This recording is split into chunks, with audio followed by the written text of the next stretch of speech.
السلام عليكم ورحمة الله وبركاته. بسم الله الرحمن الرحيم. الحمد لله رب العالمين. اللهم صل على محمد وعلى آل محمد كما صليت على إبراهيم وعلى آل إبراهيم إنك حميد مجيد. اللهم بارك على محمد وعلى آل محمد كما باركت على إبراهيم وعلى آل إبراهيم إنك حميد مجيد. أما بعد فإن خير الكلام كلام الله وخير السنن سنن محمد صلى الله عليه وسلم وشر الأمور محدثاتها وكل محدثة بدعة وكل بدعة ضلالة وكل ضلالة في النار. بسم الله الرحمن الرحيم. يا أيها الذين آمنوا اتقوا الله حق تقاته ولا تموتن إلا وأنتم مسلمون. ബഹുമാന്യരായ സഹോദരി സഹോദരങ്ങളെ, അല്ലാഹു സുബ്ഹാനഹു വ തആലയുടെ നിയമ നിർദ്ദേശങ്ങൾ കഴിവിൻ്റെ പരമാവധി ജീവിതത്തിൽ പാലിക്കാൻ ശ്രമിച്ചുകൊണ്ട് തഖ്വയോടെ ജീവിക്കണേ എന്ന് പ്രത്യേകമായി ഓർമ്മപ്പെടുത്തുകയാണ്. അല്ലാഹു സുബ്ഹാനഹു വ തആല നമുക്കെല്ലാം തൗഫീഖ് പ്രദാനം ചെയ്യുമാറാവട്ടെ. സൂറത്ത് ത്വാഹയിലെ 87 മുതലുള്ള വചനങ്ങളാണ് ഇനി നമുക്ക് എടുക്കാനുള്ളത്.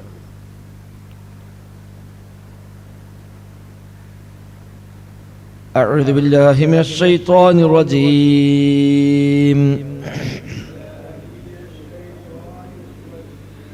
بسم الله الرحمن الرحيم. قالوا ما أخلفنا موعدك بملكنا ولكننا حملنا أوزارا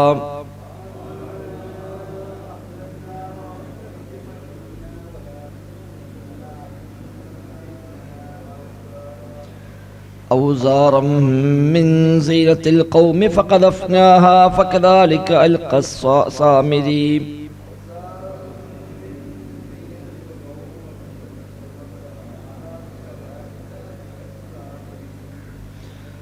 فأخرج لهم عجلا جسدا له خوار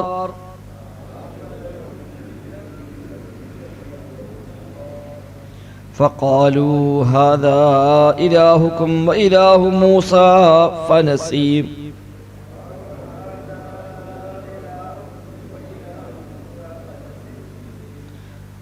أفلا يرون ألا يرجع إليهم قولا ولا يملك لهم ضرا ولا نفعا.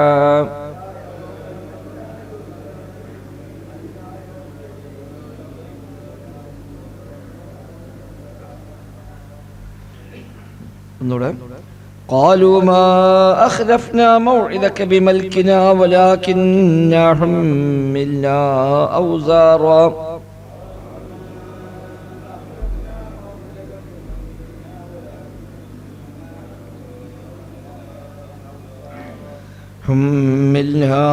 أوزارا من زينة القوم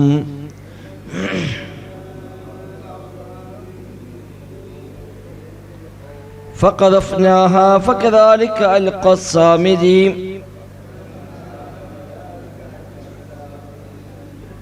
فأخرج لهم عجلا جسدا له خوار فقالوا هذا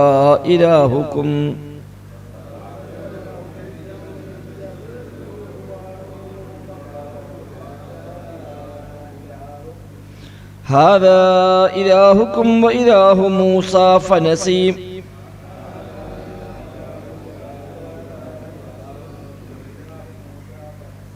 أفلا يرون ألا يرجع إليهم قولا ولا يملك لهم ضرا ولا نفعا.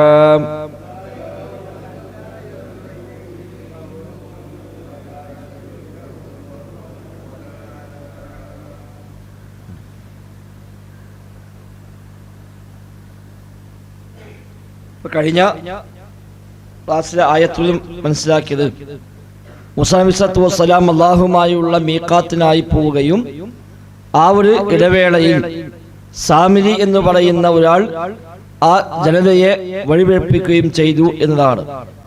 അങ്ങനെ അല്ലാഹു തആല മൂസാ നബിക്ക് ഈ വിവരം നൽകുന്നു. താങ്കൾ പോന്നതിന് ശേഷം താങ്കളുടെ സമൂഹത്തെ ഞാൻ പരീക്ഷിച്ചിരിക്കുന്നു എന്ന് പറയുകയും സാമിരി അവരെ വഴിപഴിപ്പിച്ചിട്ടുണ്ട് എന്ന് മൂസാ നബിക്ക് അല്ലാഹു തആല വഹി നൽകുകയും ചെയ്തു.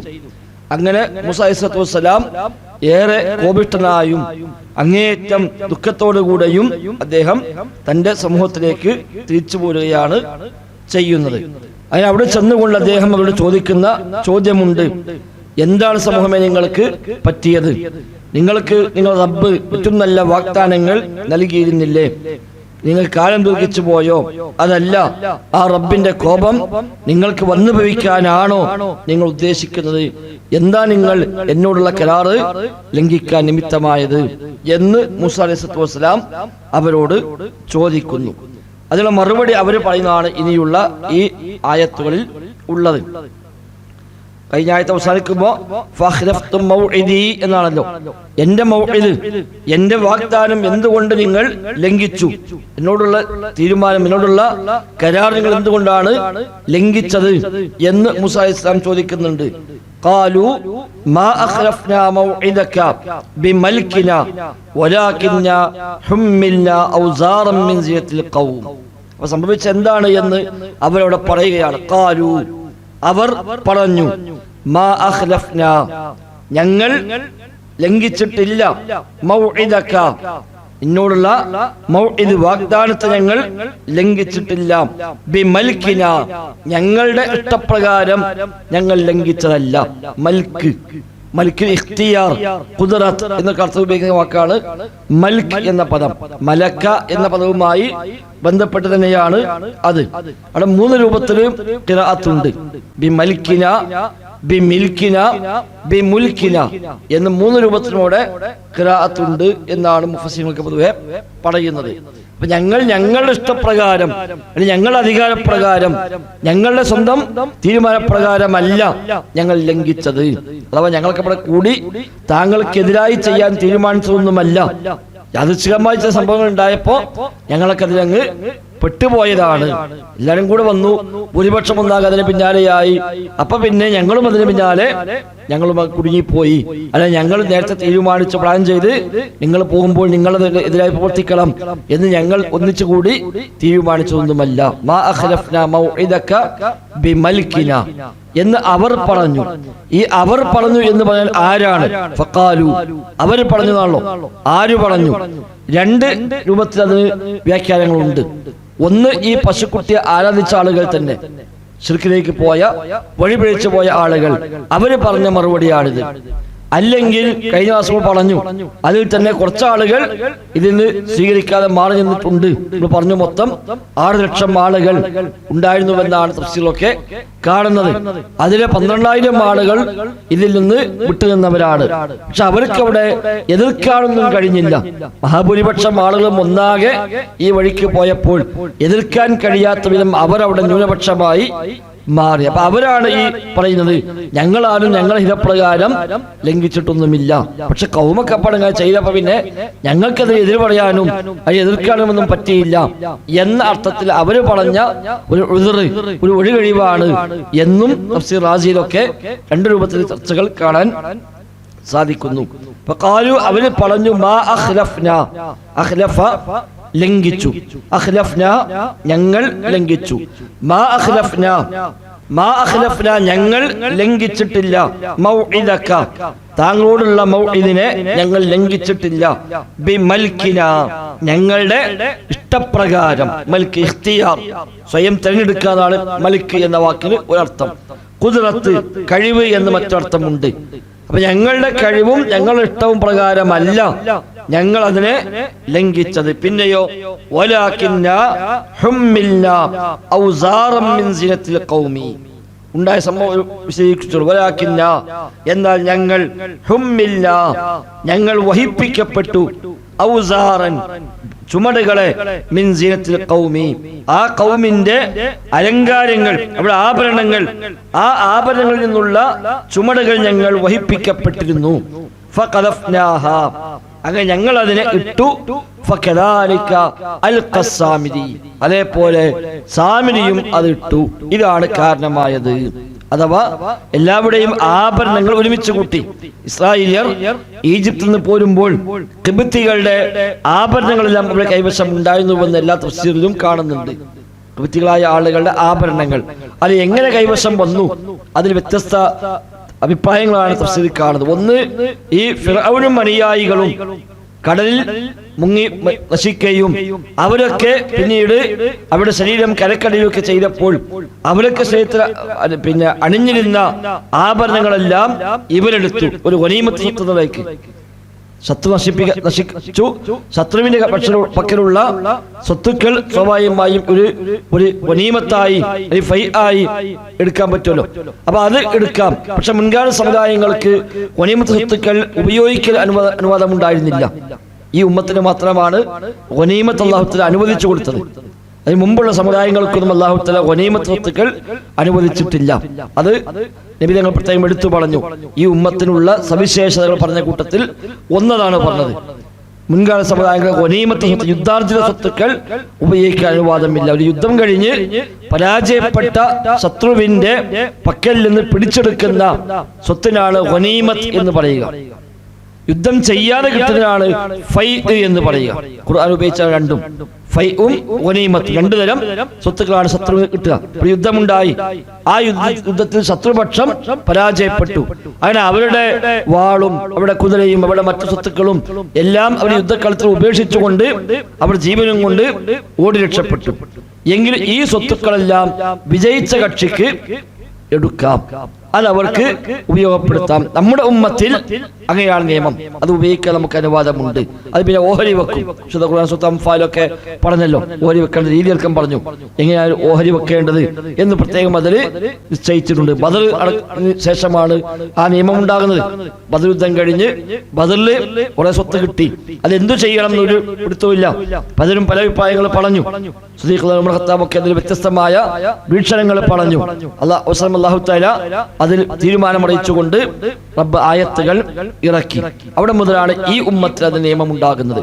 മുൻകാല സമുദായങ്ങൾക്ക് ഈ യുദ്ധാർജിത സ്വത്തുക്കളെ ഉപയോഗിക്കാൻ അനുവാദം ഉണ്ടായിരുന്നില്ല. അതൊക്കെ ശേഖരിക്കണം.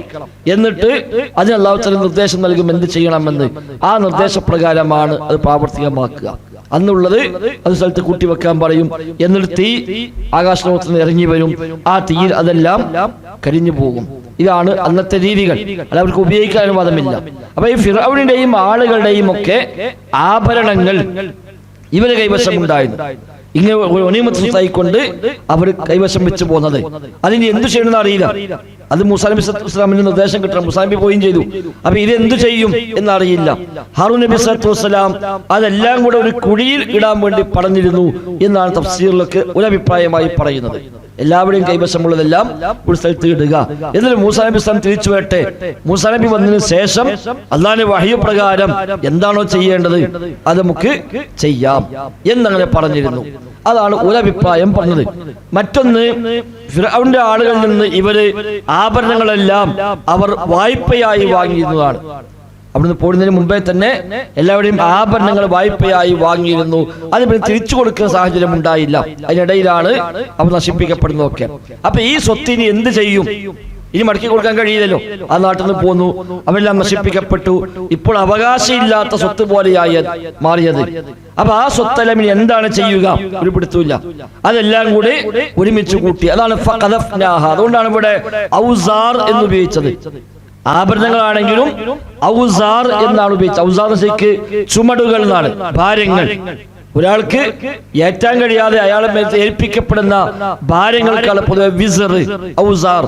പാപങ്ങൾക്ക് പറയും ലാ തസ്റു വാസിറത്തുൻ വിസ്റ ഉഖ്റ എന്ന് പറഞ്ഞതാണ് പാപച്ചുമടുകൾ. വസ്ന തൂക്കം, വസ്ന തൂക്കമാണ്. മറ്റത് ഈ മാറാപ്പുകൾ അല്ലെങ്കിൽ പേറാൻ കഴിയാത്ത ഭാണ്ഡങ്ങൾക്കാണ് സാധാരണ വിസർ എന്ന് പറയും. ഒരാളുടെ മേൽ കെട്ടിവെക്കപ്പെടുന്ന, അയാൾ നിർബന്ധിച്ച് അയാൾ വഹിപ്പിക്കപ്പെടുന്ന ഭാരങ്ങൾക്കൊക്കെ വിസർ എന്ന് പറയും. അതുകൊണ്ട് പാപഭാരം എന്നർത്ഥം അവിടെ വെക്കുന്നത്. ഇവിടെ ആഭരണങ്ങളെ കുറിച്ച് ഈ പ്രയോഗമാണ് അവർ പ്രയോഗിച്ചത്. ഔസാറം മിൻ സീനത്തിൽ ഖൗമി. ആ ഖൗമിന്റെ എന്ന് പറഞ്ഞാൽ ഖിബ്തികളുടെ, ഇവിടെ ഖൗമ് ഖിബ്തികളാണ്, ഫിർഔനിന്റെ ആളുകൾ, ഖിബ്തികളുടെ ആഭരണ ചുമടുകൾ ഞങ്ങൾ വഹിപ്പിക്കപ്പെട്ടിരുന്നു. ഹുമ്മില്ല, ഞങ്ങൾ വഹിപ്പിക്കപ്പെട്ടിരുന്നു. എന്ത്? ഔസാറം മിൻ സിനത്തിൽ ഖൗമി, ആ സമൂഹത്തിന്റെ ആഭരണ ചുമടുകൾ ഞങ്ങൾ വഹിപ്പിക്കപ്പെട്ടു. ഹുമ്മില്ല എന്നുള്ളത് അത് ഓർക്ക് ഉപയോഗിക്കാനുള്ളതല്ല, അവർക്ക് അനുവാദമുള്ളതല്ല, അവർക്ക് അത് പ്രത്യേകിച്ച് ഉപകാരവുമില്ല. അത് വെറുതെ ഒരു മാറാപ്പായി അതും താങ്ങിക്കൊണ്ട് നടക്കുകയോ ചെയ്യുന്നത്. അപ്പൊ ഇത് എന്തെങ്കിലും ചെയ്യണമല്ലോ, അതുകൊണ്ട് അതെല്ലാം ഞങ്ങൾ എറിഞ്ഞു എന്ന് പറഞ്ഞാൽ ഒന്നുകിൽ തീയിലേക്ക് ഇട്ടു, അല്ലെങ്കിൽ ഹാറൂൻ നബി ഇസ്ലാം പറഞ്ഞ പ്രകാരമാണെങ്കിൽ ഒരു കുഴിയിൽ നിക്ഷേപിക്കാൻ പറഞ്ഞ സ്ഥലത്തേക്ക് അത് ഞങ്ങളെല്ലാം കൂടി ഇട്ടു. ഖദഫ ഇട്ടു അല്ലെങ്കിൽ എറിഞ്ഞു, അൽഖ എന്ന അർത്ഥത്തിലാണ് ഖദഫ എന്ന പദം. അത് പല തരത്തിലുള്ള ചേർന്ന് ഉപയോഗിക്കും. ഖദഫ്, ഖദഫുൽ മുഹ്സനാത്ത്, അവിടെ വ്യഭിചാര ആരോപണം, ഖദഫ എന്നുള്ള പദമാണ്. അതും ഒരു തരം എറിയലാണ്, ആക്ഷേപമാണ്, ആരോപണമാണ്. അതുകൊണ്ടാണ് ഖദഫ് എന്നുള്ള വാക്ക് ഉപയോഗിച്ചത്. ഫഖദഫ്നാഹ, ഞങ്ങൾ അതിനെ എറിഞ്ഞു, ഞങ്ങൾ അതിനെ ഇട്ടു. അപ്രകാരം അൽ-ഖസാമിരിയു, സാമിരിയും അതേപോലെ തന്നെ ഇട്ടു. അപ്പൊ സാമിരിയുടെ കൈവശവും ഉണ്ടായിരുന്നു. സാമിരി മൂലം കൂടെ വന്നാണല്ലോ, കഴിഞ്ഞ ദിവസം പറഞ്ഞു. സാമിരി ഖിബ്തിപ്പെട്ടവനാണ് എന്നും അല്ല ഇസ്രായേലിൽപ്പെട്ടവനാണ് എന്നും പറയുന്നു. പുറത്തേക്ക് വിശ്വാസിയാവുകയും എന്നാൽ യഥാർത്ഥ വിശ്വാസം സ്വീകരിക്കാതെ കാപ്പട്യം കാണിച്ച് കൂടെ കൂടിയവനായിരുന്നു എന്നാണ് പ്രബലമായ അഭിപ്രായം. ആ സാമിരി ഒരു സ്വർണ്ണപ്പണിക്കാരൻ കൂടി ആയിരുന്നു. അങ്ങനെ ആ സാമിരിയും അവന്റെ കൈവശമുള്ളത് ഇട്ടു. അങ്ങനെ അവൻ പുറപ്പെടുവിച്ചു, ഉണ്ടാക്കിക്കൊണ്ടുവന്നു ലഹും അവർക്ക് ഒരു കാളക്കുട്ടിയെ, ജസദൻ ഒരു രൂപമായി, ശരീരമായി ഒരു കാളക്കുട്ടിയെ അവൻ ഉണ്ടാക്കിക്കൊണ്ടുവന്നു. ലഹു ഖുവാർ, ലഹു ആ കാളക്കുട്ടിക്കുണ്ട്, ഖുവാറുൻ ഒരു മുക്കരയിടുന്ന ശബ്ദമുള്ള ഒരു കാളക്കുട്ടിയെ ഈ ആഭരണമെല്ലാം ഉപയോഗിച്ചുകൊണ്ട് അവൻ ഉണ്ടാക്കി. അത് സ്വർണ്ണപ്പണിക്കാരനാണല്ലോ. അപ്പൊ ഇത്രയും ആഭരണങ്ങൾ കിട്ടിയപ്പോ ആ ആഭരണങ്ങളെല്ലാം തീയിട്ട് ഉരുക്കിയെടുത്ത് അതിൽ നിന്ന് അവനൊരു പശുക്കുട്ടിയെ, ഒരു കാളക്കുട്ടിയെ അവൻ ഉണ്ടാക്കി കൊടുത്തു. ലഹു ഖുവാർ, അതിനാവട്ടെ ഖുവാർ, ഒരു ഖുവാർ ഈ പശുവിന്റെ ഒക്കെ ശബ്ദത്തിലാണ് ഖുവാർ എന്ന് പറയാം, മുക്രയിടുക എന്ന് പറയുമല്ലോ. അതിന്റെ ആ പശുക്കുട്ടിയുടെ അല്ലെങ്കിൽ കാളക്കുട്ടിയുടെ ആ മുക്രയിടുന്ന ശബ്ദത്തിലാണ് ഖുവാർ, എന്ന പദത്തിൽ നിന്നാണ് ഖുവാർ എന്ന പദം ഉണ്ടായിരിക്കുന്നത്. അപ്പൊ ആ ഒരു മുക്രയിടുന്ന ശബ്ദമുള്ള രൂപത്തിൽ ഒരു പശുക്കുട്ടിയെ അവർ ഉണ്ടാക്കുകയും ചെയ്തു. അപ്പൊ എങ്ങനെ മുക്രയിട്ടു അതൊക്കെ അല്ലാഹു അഅലം. 2-3 വ്യാഖ്യാനങ്ങൾ കാണാം. ഒന്ന്, അതിന് പ്രത്യേകമായ ദിശയിൽ അതിൽ ചില തുളകൾ ഉണ്ടാക്കുന്നതാണ്. അപ്പൊ ഈ കാറ്റിങ്ങനെ വരുമ്പോ നമ്മൾ സാധാരണ കോയിലുന്ന പോലെ ഈ പശുക്കുട്ടിക്ക് അവൻ പ്രത്യേകമായ ചില തുള ഉണ്ടാക്കുകയും, അപ്പോൾ ഒരു തുളയിലൂടെ കാറ്റിങ്ങനെ അടിച്ചു പോകുമ്പോൾ പ്രത്യേകമായ ശബ്ദം ഉണ്ടാകുന്ന വിധത്തിലുള്ള ഒരു നിർമ്മാണമാണ് അവൻ നിർമ്മിച്ചത്. സാധാരണ ഒരു വിസിലടിക്കുന്ന പോലെയൊക്കെയുള്ള ഒരു ശബ്ദം, അതാണ് ഈ പറഞ്ഞ ഖുവാർ. ഇതെല്ലാം അല്ലാഹു തആല പരീക്ഷണാർത്ഥം നൽകിയതായിരുന്നു എന്നും പറയപ്പെടുന്നു. ഒരു ഇസ്തിദ്റാജ്, ഇഹാനത്ത് എന്ന റബ്ബ് നൽകിയ ഒരു അത്ഭുതം തന്നെയായിരുന്നു അത് എന്നും പറയുന്നു. ഈ സുഹൃത്തിൽ തന്നെ ശേഷം മൂസാ അലൈഹി സ്വലാം തിരിച്ചു വന്നിട്ട് സാമിരി ചോദിക്കുന്നുണ്ട്, എന്നവിടെ ചോദിക്കുന്നുണ്ട്, എന്താണ് സാമിരി നിന്റെ കാര്യം ഇത് ചോദിക്കുമ്പോ അവൻ പറയുന്ന മറുപടിയോട് എന്ന് പറഞ്ഞുകൊണ്ട് പ്രയോഗം അവിടെ പറയുന്നത് ഇവരൊന്നും കാണാത്ത ഞാൻ കണ്ടു, അങ്ങനെ ഞാൻ ചില സംഗതി ഉപയോഗപ്പെടുത്തി, അങ്ങനെയാണ് ഉണ്ടായത് എന്ന് പറയുന്നുണ്ട്. ഹാറൂൻ നബിയുടെ പ്രാർത്ഥനയായിരുന്നു എന്ന് ചില തഫ്സീറിലൊക്കെ അഭിപ്രായം കാണുന്നുണ്ട്. ഇവൻ ഈ പശുക്കുട്ടിയെ ഉണ്ടാക്കുമ്പോൾ ഹാറൂൻ നബി സ്വല്ലല്ലാഹു അലൈഹി വസല്ലം കണ്ടുകൊണ്ട് വന്നു. അപ്പൊ എന്താണ് സ്വാമി നീ ചെയ്യുന്നത് എന്ന് വെച്ചപ്പോ ഞാന് ഉപകാരമില്ലാത്ത ഉപദ്രവമുള്ള ഒന്ന് ഞാൻ നിർമ്മിക്കുകയാണ് എന്ന് പറയുകയും, അപ്പൊ ഹാറൂൻ നബി സ്വല്ലല്ലാഹു അലൈഹി വസല്ലം പറഞ്ഞു, പഠിച്ചോനെ അവനെന്താണ് വിചാരിച്ചത് അതാക്കണേ എന്ന് ഹാറൂൻ നബി സ്വല്ലല്ലാഹു അലൈഹി വസല്ലം പ്രാർത്ഥിച്ചു. ഇവരെന്താ ഉദ്ദേശം ഹാറൂൻ നബിക്ക് അറിയില്ല. അപ്പൊ ഇവൻ പറഞ്ഞു, അല്ലാഹുവേ ഇതൊരു പശുക്കുട്ടിയാക്കി തരണേ എന്ന് ഇവൻ പറയുകയും ഹാറൂൻ നബിയുടെ പ്രാർത്ഥനയുടെ ഫലമായി അത് ഉണ്ടായിത്തീരുകയും ചെയ്തു. അങ്ങനെയാണെങ്കിൽ അത് ഇസ്തിദ്റാജ് എന്ന് പറയുന്ന ഒരു അത്ഭുതത്തിൽപ്പെട്ടതാണ്. അത്ഭുതങ്ങൾ പല രൂപത്തിലുണ്ടാവാം. മുഅ്ജിസത്ത് കറാമത്ത് ഒരു വശമാണ്, നേരെ മറുവശമാണ് ഇസ്തിദ്റാജ്, ഇഹാനത്ത് എന്നൊക്കെ പറയുന്നത്. ഖുർആൻ ഉപയോഗിച്ച പ്രയോഗമാണ് സനസ്തദ്രിജുഹും എന്ന് പറയുന്നത്. അതായത് തെമ്മാടിയും തോന്നിവാസിയും ഒക്കെ ആളുകളിൽ നിന്ന് അത്ഭുതങ്ങൾ സംഭവിക്കുന്നുവെങ്കിൽ അതിനാണ് ഇസ്തിദ്റാജ് എന്ന് പറയുന്നത്. ഇപ്പൊ ദജ്ജാൽ അത്ഭുതങ്ങൾ കാണിക്കും, അത് കലാമത്തുമല്ല മുഅ്ജിസത്തുമല്ല. ഇസ്തിദ്റാജ് നിന്ദിക്കുന്നതിന്റെ ഭാഗമായി അല്ലാഹു തആല ചില അത്ഭുതങ്ങൾ കാണിച്ചു കൊടുക്കും. അത് അവരെ ഒന്നാകെ നശിപ്പിക്കാൻ, അവരെ മൊത്തം നിന്ദിക്കാൻ വേണ്ടിയുള്ളൊരു ആദ്യപടിയാണ്. സനസ്തദ്രിജുഹും എന്നല്ലാഹു പറഞ്ഞു, ഞാൻ അവരെ ഇസ്തിദ്റാജ് നടത്തും, അഥവാ പടിപടിയായി പിടികൂടും. അപ്പൊ ആദ്യം ചിലപ്പോൾ അത്ഭുതങ്ങൾ കാണിപ്പിക്കുമതിലൂടെ, പക്ഷെ ആ അത്ഭുതങ്ങൾ കൊണ്ട് തന്നെ പിന്നീട് അവർക്ക് നാശം അല്ലാഹു തആല കൊണ്ടുവരികയും ചെയ്യും. അതാണ് ഇപ്പൊ ദജ്ജാലിന്റെ കാര്യത്തിലുള്ളത്. അതിനാണ് ഇസ്തിദ്റാജ് അല്ലെങ്കിൽ ഇഹാനത്ത് എന്നും പറയും, നിന്ദിക്കുക. അപ്പൊ മുസൈലിമത്തുൽ കദ്ദാബ് നബിയുടെ കാലത്ത് നബിയാണെന്ന് വാദിച്ചുകൊണ്ട് വന്ന ആളാണ്. പക്ഷെ മുസൈലിമ ചില അത്ഭുതങ്ങൾ കാണിച്ചിരുന്നു എന്ന് കാണാൻ കഴിയും. പക്ഷെ ആ അത്ഭുതങ്ങൾ യഥാർത്ഥത്തിൽ ഈമാനുള്ളവനെ സംബന്ധിച്ച് അതിന്റെ കൂടുതൽ അവന്റെ ബാത്തിലിനെ ബോധ്യപ്പെടുത്തുന്ന രൂപത്തിലായിരുന്നു. ഇപ്പൊ മുസൈലിമയുടെ അത്ഭുതങ്ങൾ കാണാം. മുസൈലിമയോട് കണ്ണ് കാണാത്ത, ഒരു കണ്ണിന് കാഴ്ചയില്ലാത്ത ഒരാളെ കൊണ്ടുവന്ന് പറഞ്ഞു, മുഹമ്മദ് നബിയൊക്കെ അദ്ദേഹത്തിന്റെ പ്രാർത്ഥന കൊണ്ട് അദ്ദേഹത്തിന് തുപ്പുനീര് പുരട്ടിയിട്ടൊക്കെ രോഗികൾക്ക് ശിഫ കിട്ടലുണ്ട്, അതുകൊണ്ട് നിങ്ങളും അങ്ങനെ കാണിച്ചാൽ അത് നിങ്ങൾക്ക് വലിയൊരു പേരായി മാറും എന്ന് പറയുക. അങ്ങനെ മുസൈലിമ തന്റെ തുപ്പനീരെടുത്തിട്ട് ആ കുട്ടിന്റെ ആ കണ്ണിൽ പുരട്ടി കൊടുത്തു. പുരട്ടി ഇപ്പൊ മറ്റേ കണ്ണും പോയി എന്നാണ്. സംഗതി അത്ഭുതമാണല്ലോ, അതൊരു അത്ഭുതമാണ്. എങ്ങനെ തുപ്പനീരെ പറ്റുമ്പോ കണ്ണു പോയി എന്നത് അത്ഭുതമാണ്. പക്ഷെ ആ അത്ഭുതം ഇവൻ കള്ളനാണ് എന്നതിന് കൂടുതൽ തെളിവായി മാറുകയാണ് ചെയ്തത്. ഇങ്ങനെയൊക്കെയുള്ള അത്ഭുതങ്ങൾ വരാം. അത് ഇഹാനത്ത് എന്നാ പറയുക. അല്ലാഹു തആല പരീക്ഷിക്കുവാൻ, നിന്ദിക്കുവാൻ വേണ്ടി നടപ്പാക്കുന്ന കാര്യങ്ങളാണ് അത്. അതാണ് ദജ്ജാലിന്റെ കാര്യത്തിൽ സംഭവിക്കുന്നത്. ദജ്ജാൽ പല കാര്യങ്ങളും ചെയ്യുന്നുണ്ട്. അതേസമയം അതിൽ ഒരു നിന്ദയുണ്ട്. ഞാൻ ഇലാഹാണ് എന്ന് ദജ്ജാൽ വാദിക്കുന്നു, ഇലാഹാണെന്ന് വാദിക്കുന്നു. മഴ വർഷിക്കുന്നു, ഭൂമിയിൽ നദികളെല്ലാം പുറത്തേക്ക് കൊണ്ടുവരുന്നു. ഇതൊക്കെ അവൻ ചെയ്യുന്നു. അതേസമയം നെറ്റിയിൽ അവന്റെ മുമ്പിൽ കാഫിർ എന്ന രേഖയുണ്ട്, അത് മായ്ക്കാൻ കഴിയുന്നില്ല. ഒറ്റക്കണ്ണനാണ്, അത് അവന് ശരിയാക്കാൻ പറ്റുന്നില്ല. അപ്പൊ ശരിയായ വിശ്വാസമുള്ളവരെ സംബന്ധിച്ച് സിമ്പിളാണ്. ഇലാഹാണെങ്കിൽ എന്റെ ചേരും കോലും ശരിയാക്കിക്കൂടെ എന്ന് ചോദിക്കുമല്ലോ. അപ്പൊ ഇത്തരം ഇഹാനത്തുകൾ, നിന്ദതകൾ ആ ഗണത്തിലാണ് അല്ലാഹു ഇവിടെ സാമിരിക്ക് ഒരു ഇഹാനത്ത് നൽകിയത് എന്നും ഇതിൽ വ്യാഖ്യാനിച്ചവർ ഉണ്ട്. അപ്പൊ ചില അത്ഭുതങ്ങൾ അവരുടെ പ്രകടമായി. ആ അത്ഭുതം കണ്ടപ്പോൾ റബ്ബ് പരീക്ഷണമായി ഇസ്രായേലിക്ക് നിശ്ചയിച്ചതായിരുന്നു. ആരൊക്കെ ഇതിൽ പെട്ടുപോകും, ആരൊക്കെ അതിലും തന്റെ ഈമാൻ സംരക്ഷിക്കും. പക്ഷെ അതില് മഹാഭൂരിപക്ഷം ആളുകളും പെട്ടു, അവരൊക്കെ വഴിപിഴച്ചു പോയി. തുച്ഛം ആളുകൾ മാത്രം അത് തിരിച്ചറിഞ്ഞുകൊണ്ട് അവർ ഈമാനിൽ നിലനിൽക്കുകയും ചെയ്തു. അതാണ് ഇവിടെ പറഞ്ഞ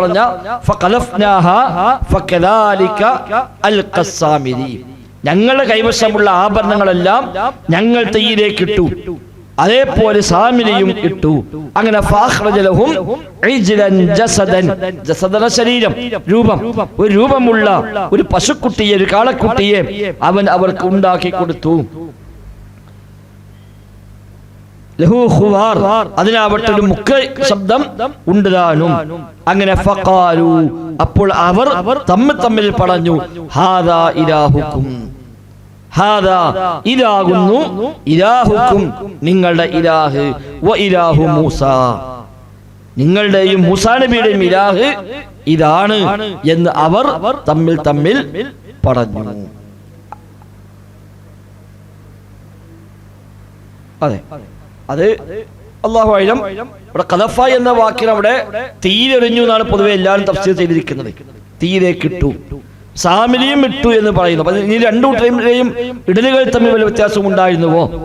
ഒന്നിൽ അവർ മറ്റൊന്നും നോക്കാതെ സാമിരി പറഞ്ഞപ്പോൾ ഇട്ടതാണ്, സാമിരി ആവട്ടെ ഉദ്ദേശപൂർവം ഇട്ടതാണ്.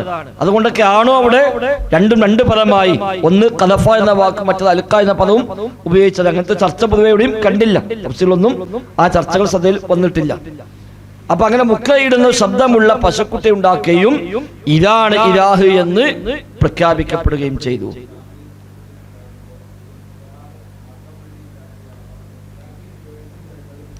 സാമിരിക്ക് ആ ഉദ്ദേശം ഉണ്ടായിരുന്നതാണ്. സാമിരി നേരത്തെ പ്ലാൻ ചെയ്തിരുന്നു. ഇലാഹ ആളുകൾ പഠിപ്പിക്കാൻ തന്നെയാണ് പ്ലാൻ. മുനാഫിക്കാണ്, വിശ്വാസിയല്ല. പ്രത്യക്ഷത്തിൽ മുഅ്മിനായി അഭിനയിച്ചുകൊണ്ട് കൂട്ടത്തിൽ കൂടിയതാണ്. അപ്പൊ ഈ ആളുകളെ വഴിപ്പെപ്പിക്കുന്ന ഉദ്ദേശത്തിൽ തന്നെ ഒപ്പം കൂടിയവനാണ് സാമിരി. അതുകൊണ്ടാണ് തഫ്സീലൊക്കെ കാണാം, മൂസാ അലൈഹി ഇസ്ലാം പോയപ്പോൾ പിന്നെ മൊത്തം ആളുകളുടെ ഒരു കൈകാര്യകർത്തൃത്വം മോനെ ഏറ്റെടുത്തതാണ്. ഹാറൂൻ നബി ഉണ്ടെങ്കിലും ഹാറൂൻ നബിനെയും കൂടി ഓവർടേക്ക് ചെയ്തുകൊണ്ട് അവിടെ ഭയങ്കര വളണ്ടറായി ഇറങ്ങി എല്ലാവർക്കും എല്ലാ സേവനം ചെയ്ത് അവിടെ എല്ലാവരുടെയും ഒരു തദ്ബീർ, എല്ലാവരുടെയും ഒരു കൈകാര്യകർത്തൃത്വമൊക്കെ സാമിരി ഏറ്റെടുക്കുകയും അവർക്കിടയിൽ സാമിരി വലിയ ആളായിക്കാണ്ട് ഓരോ ഒരു വലിയ എല്ലാവർക്കും വേണ്ടപ്പെട്ട ആളായി മാറുകയും ചെയ്തു എന്നൊക്കെ കാണുന്നു.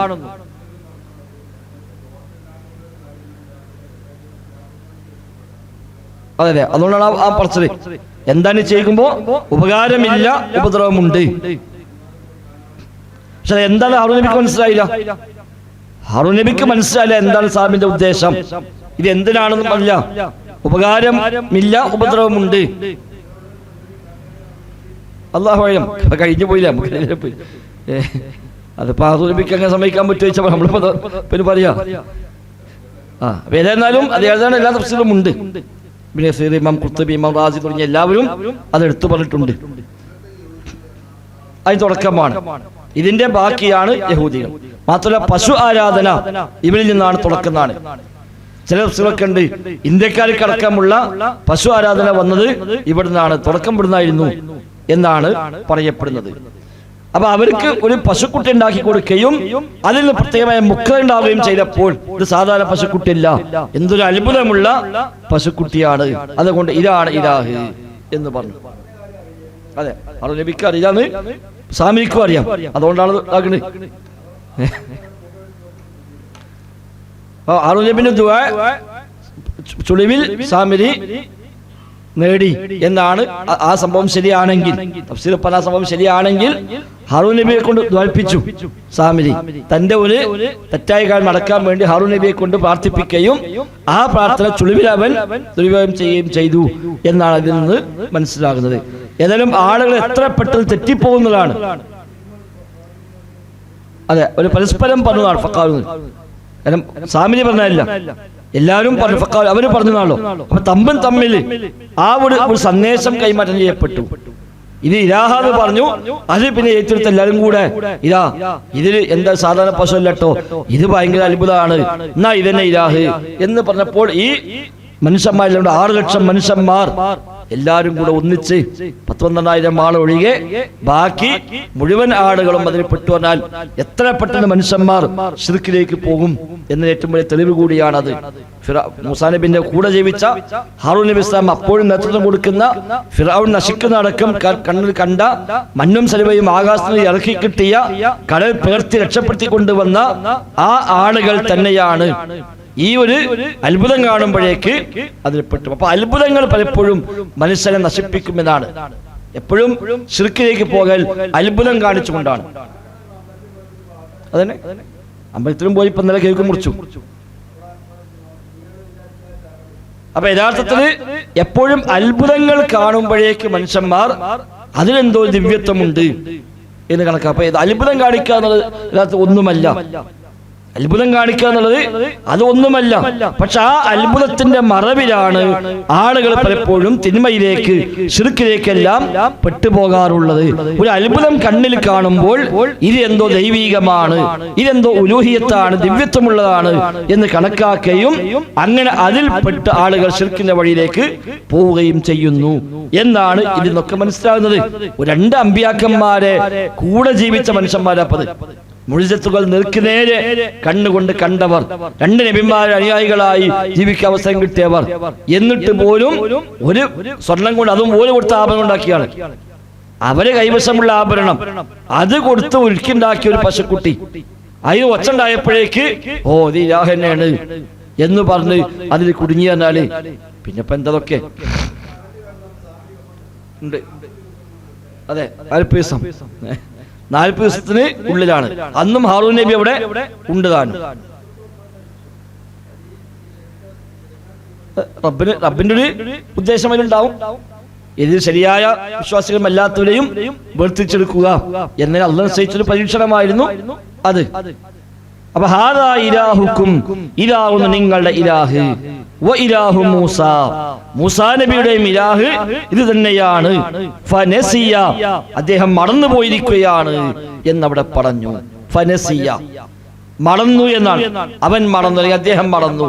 അപ്പൊ ആര് മറന്നു? അവിടെ രണ്ട് രൂപത്തിലാണ്. ഒന്ന് മൂസാ അലൈഹി സ്വലാം മറന്നത് അവരുടെ വാക്കായി തന്നെ, ഫഖാലു എന്നതിന്റെ ബാക്കിയായിക്കൊണ്ട് ഹാദാ ഇലാഹുക്കും വ ഇലാഹു മൂസ ഫനസിയ, മൂസാ അലൈഹി സ്വലാം മറന്നു. ഇലാഹിനെ തേടി മൂസാ അലൈഹി സ്വലാം പോയതാണ്, ഇലാഹിലായി ഇവിടെ. അതാണ് ഒരു അർത്ഥം. മൂസാ നബി പോയത് എന്തിനാണ്? ഇലാഹുമായി സംസാരിച്ച് തൗറാത്തും വാങ്ങി വരാം എന്ന് പറഞ്ഞ് പോയതാണല്ലോ. പക്ഷേ മൂസയുടെ ഇലാഹില ഇവിടെ, അത് ഓർമ്മയില്ലാതെ മൂസാ നബി പോയതാകുന്നു എന്നാണ് ഒരു വിശദീകരണം. അല്ലെങ്കിൽ സാമിരിയെ പറ്റിയാണ് ഫനസിയ, അവൻ മറന്നു എന്ന് പറഞ്ഞാൽ ഇതെങ്ങനെ ഇലാഹാകാൻ പറ്റും? ഇത് ഇലാഹാന്ന് വാദിക്കാൻ പറ്റില്ലല്ലോ. ആ ഒരു വസ്തുത പോലും മറന്നുകൊണ്ടാണ് അവിടെ ഇത് അവതരിപ്പിച്ചത് എന്ന രൂപത്തിലും തഫ്സീറുകൾ കാണുന്നുണ്ട്. അഫലാ യറൗന, അല്ല പറയാണ്, അഫലാ യറൗന, അവർ കാണുന്നില്ലേ, അവർ മനസ്സിലാക്കുന്നില്ലേ എന്ത്?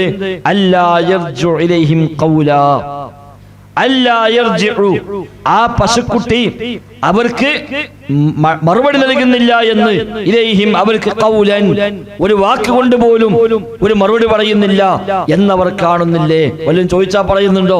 പ്രാർത്ഥിച്ചാൽ കേൾക്കുന്നുണ്ടോ? വല്ലതും ചെയ്യുന്നുണ്ടോ? ഒന്നുമില്ല. ഒരു അക്ഷരം പോലും മിണ്ടുന്നില്ല. അതെങ്ങനെ ഇലാഹാകും? അതെങ്ങനെ ഇലാഹാകും? അതവർ കാണുന്നില്ലേ? വലാ യംലികു ലഹും ളർറൻ വലാ നഫ്അ, വലാ യംലികു ലഹും, അവർക്കാവട്ടെ ഒന്നും ഉടമയാക്കുന്നുമില്ല, ളർറൻ വലാ നഫ്അ, ഒരു ഉപകാരമോ ഒരു ഉപദ്രവമോ ചെയ്യാൻ കഴിയാത്ത, ഒരു വാക്ക് കൊണ്ട് പോലും അവരോട് പ്രതികരിക്കാത്തതാണ് എന്ന് അവർ കാണുന്നില്ലേ എന്ന് അല്ലാഹു തആല കൂടെ. ഇലാഹാകണമെങ്കിൽ ഉപകാരം ചെയ്യുന്നവരാകണം, ഉപദ്രവം തടുക്കാൻ പറ്റുന്നവരാകണം, അതേപോലെ അവർക്ക് ആവശ്യമായ നിർദ്ദേശങ്ങൾ നൽകുന്നവരാകണം. ഇതൊന്നുമില്ലാതെ കേവലം ഒരു ആഭരണങ്ങൾ ഉണ്ടാക്കിയ ജീവനില്ലാത്തൊരു പശുക്കുട്ടി, അത് കാറ്റടിക്കുമ്പോൾ ഒരു പ്രത്യേകമായ ശബ്ദം പുറത്തേക്ക് വരുന്നു എന്ന് മാത്രം, ഇതുകൊണ്ട് മാത്രം അതെങ്ങനെ ഇലാഹാണെന്ന് പറയും? അത് അവർക്കറിയില്ലേ? അതവർ കാണുന്നില്ലേ? ഏത് സാമാന്യ ബുദ്ധിക്കും തിരിയുന്ന കാര്യമല്ലേ?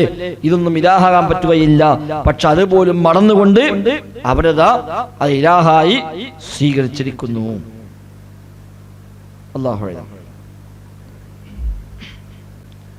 മൊത്തമർത്ഥം ഖാലു, അവര് പറഞ്ഞു, മാ അഖ്ലഫ്നാ മൗഇദക, താങ്കളോടുള്ള വാഗ്ദാനത്തെ ഞങ്ങൾ ലംഘിച്ചിട്ടില്ല, ബിമൽകിന, ഞങ്ങളുടെ ഇഷ്ടപ്രകാരം, അല്ലെങ്കിൽ ഞങ്ങളുടെ സ്വന്തം തീരുമാനപ്രകാരം, വലാകിന്നാ ഹുമ്മിൽന, എന്നാൽ ഞങ്ങൾ വഹിപ്പിക്കപ്പെട്ടു. അവിടെ വലാകിന്ന ഹമൽന എന്നും ഖിറാഅത്തുണ്ട്, ഹുമ്മിൽന എന്നും ഹമൽന എന്നും ഖിറാഅത്തുണ്ട്.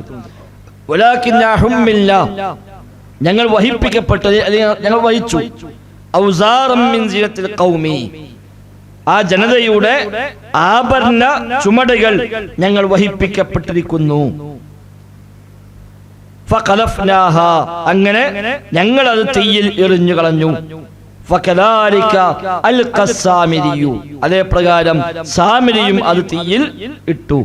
ഫഅഖ്റജ ലഹും ഇജ്ലൻ ജസദൻ ലഹു ഖുവാർ, എന്നിട്ട് അവർക്ക് അവൻ ആ ആഭരണം കൊണ്ട് മുക്രയിടുന്ന ഒരു കാളക്കുട്ടിയുടെ രൂപം ഉണ്ടാക്കി കൊടുത്തു. ഫഖാലു ഹാദാ ഇലാഹുക്കും വ ഇലാഹു മൂസ, അങ്ങനെ അവർ പറഞ്ഞു, നിങ്ങളുടെ ഇലാഹും മൂസയുടെ ഇലാഹും ഇത് തന്നെയാകുന്നു. ഫനസിയ, എന്ന അദ്ദേഹം മറന്നുപോയതാണ് എന്നവർ പറഞ്ഞു.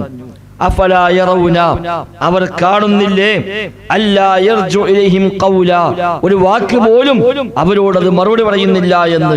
വലാ യംലികു ലഹും ളർറൻ വലാ നഫ്അ, അവർക്ക് യാതൊരു ഉപദ്രവവും ഉപകാരവും ചെയ്യാൻ അതിന് കഴിയില്ല എന്നും അവർ കാണുന്നില്ലേ? വല്ലാഹു അലം.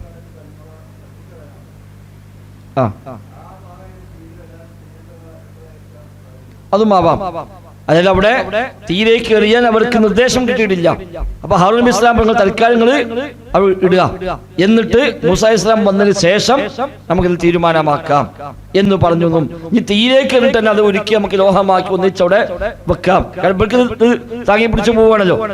ഈ മനുഷ്യന്മാരൊക്കെ അവിടെ ആഭരണം താങ്ങി പിടിച്ചു നടക്കാണ്, ഒരു ഉപകാരമില്ലതാനും. അപ്പൊ അത് തൽക്കാലം നമുക്ക് ചെയ്തിട്ട് ഉരുക്കി ഒറ്റൊന്നാക്കി അവിടെ വെക്കാം.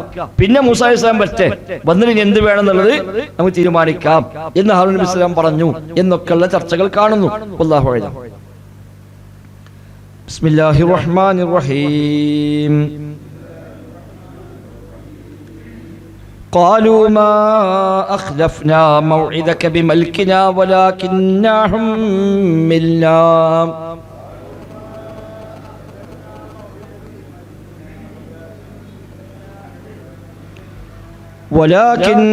حملنا أوزارا من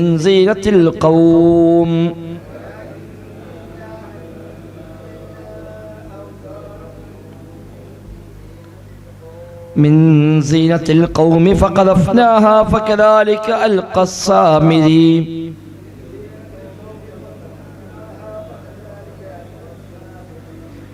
فأخرج لهم عجلا جسدا له خوار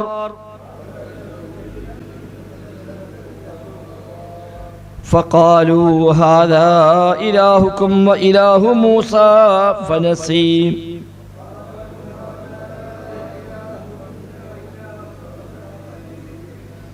أفلا يرون ألا يرجع إليهم قولا ولا يملك لهم ضرا ولا نفعا